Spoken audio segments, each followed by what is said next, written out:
Welcome to the Explainer.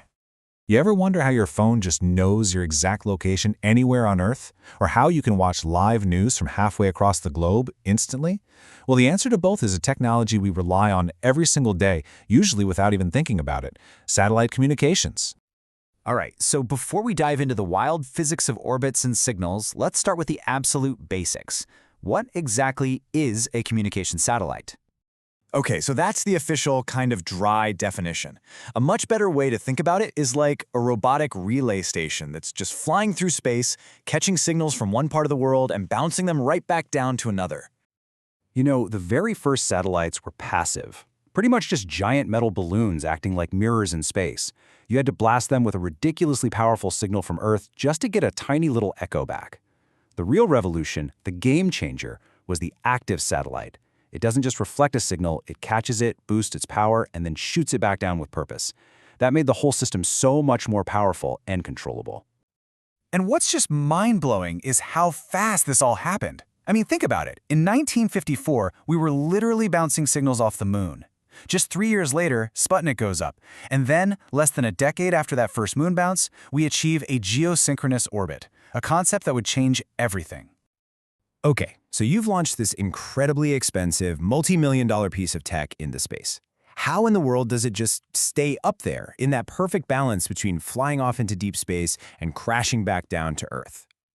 Well, you might think it's some super complicated modern science, but the physics that keeps these things in place was actually figured out centuries ago by a guy named Johannes Kepler. His laws were meant to describe how planets move, but guess what? They apply perfectly to the satellites we use every single day. So, Kepler figured out a few key things. First, orbits aren't perfect circles, they're ovals. Second, as a satellite moves along that oval, it speeds up and slows down. But the real magic, the part that's absolutely crucial for communications, is his third law.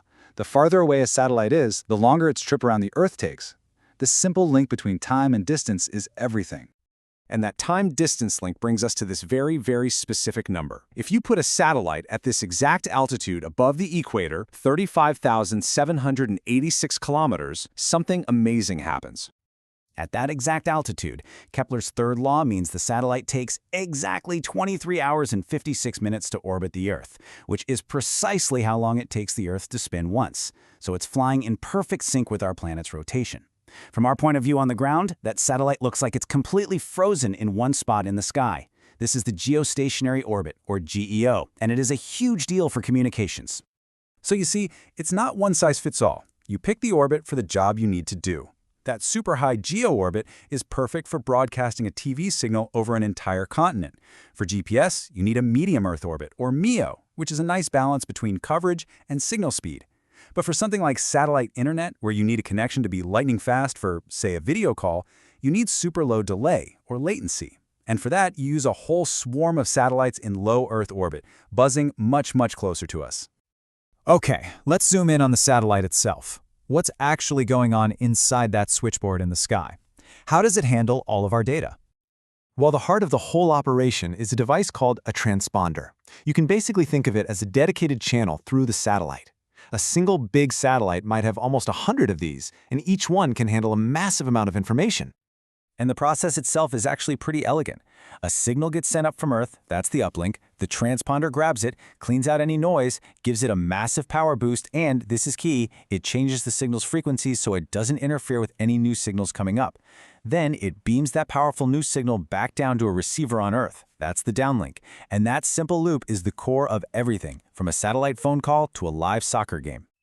All right, so we've covered the what and the how. Let's bring it all back down to Earth and talk about the why.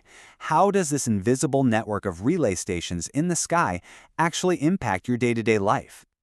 I mean, the list is just huge. The GPS that gets you around town, that's a whole constellation of satellites. Satellite TV dishes pulling signals from those stationary GEO satellites? Obvious.